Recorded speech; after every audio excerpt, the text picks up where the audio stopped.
بسم اللہ الرحمن الرحیم۔ سیرت النبی صلی اللہ علیہ وآلہ وسلم۔ عنوان: یہ تمہارا بیٹا نہیں۔ آپ صلی اللہ علیہ وآلہ وسلم کو قافلے کے ساتھ اس لیے نہیں لے جایا گیا تھا کہ آپ صلی اللہ علیہ وآلہ وسلم کم عمر تھے۔ آپ صلی اللہ علیہ وآلہ وسلم وہیں درخت کے نیچے بیٹھ گئے۔ ادھر بحیرہ نے لوگوں کو دیکھا اور ان میں سے کسی میں اسے وہ صفت نظر نہ آئی جو آخری نبی کے بارے میں اسے معلوم تھی، نہ ان میں سے کسی پر اسے وہ بدلی نظر آئی، بلکہ اس نے عجیب بات یہ دیکھی کہ وہ بدلی وہیں پڑاؤ کی جگہ پر رہ گئی تھی۔ اس کا صاف مطلب یہ تھا کہ بدلی وہی ہے جہاں اللہ کے رسول ہیں۔ تب اس نے کہا: اے قریش کے لوگوں، میری دعوت سے آپ میں سے کوئی پیچھے نہیں رہنا چاہیے۔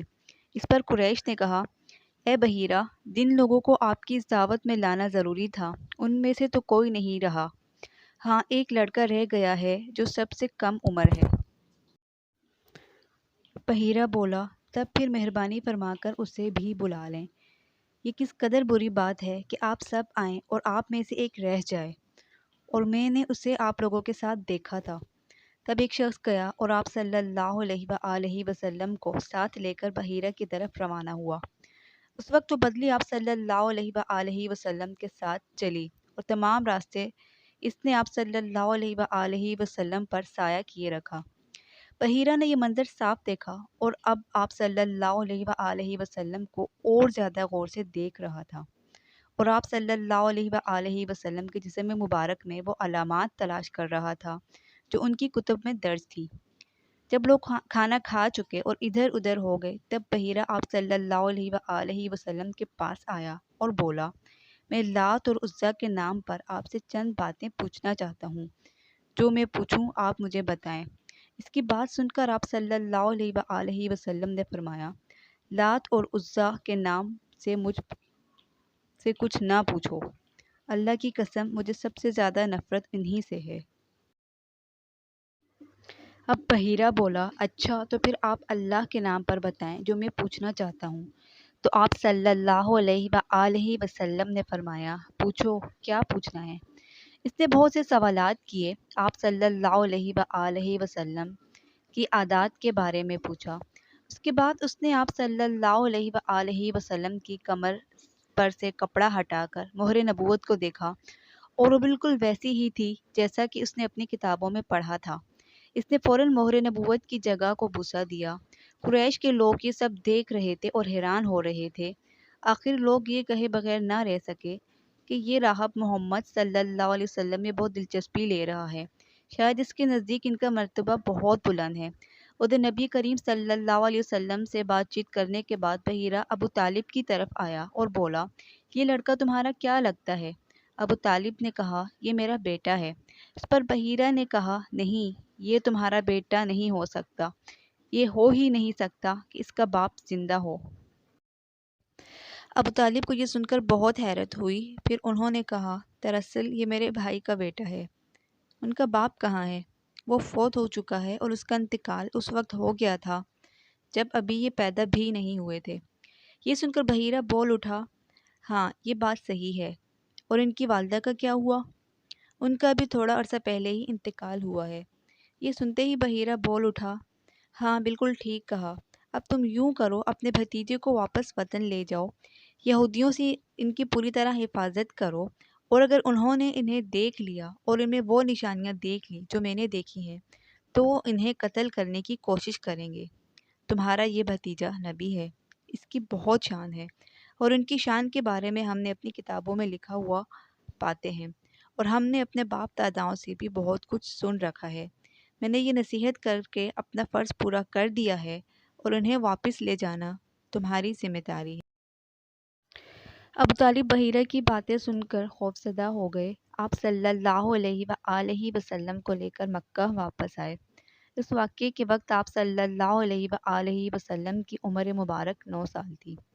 اس عمر کے لڑکے عام طور پر کھیل کود میں ضرور حصہ لیتے تھے، اور ان کھیلوں میں خراب اور بہت گندے کھیل بھی ہوتے تھے۔ اللہ تعالیٰ نے آپ صلی اللہ علیہ وآلہ وسلم کو اس سلسلے میں بھی بالکل محفوظ رکھا۔ جاہلیت کے زمانے میں عرب جن برائیوں میں جکڑے ہوئے تھے، ان برائیوں سے بھی اللہ تعالیٰ نے آپ صلی اللہ علیہ وآلہ وسلم کی حفاظت فرمائی۔ ایک واقعہ آپ صلی اللہ علیہ وآلہ وسلم نے خود بیان فرمایا۔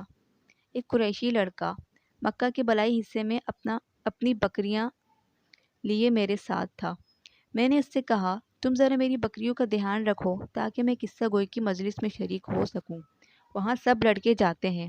اس لڑکے نے کہا اچھا۔ اس کے بعد میں روانہ ہوا۔ میں مکہ کے مکان میں داخل ہوا تو مجھے گانے اور باجے کی آوازیں سنائی دی۔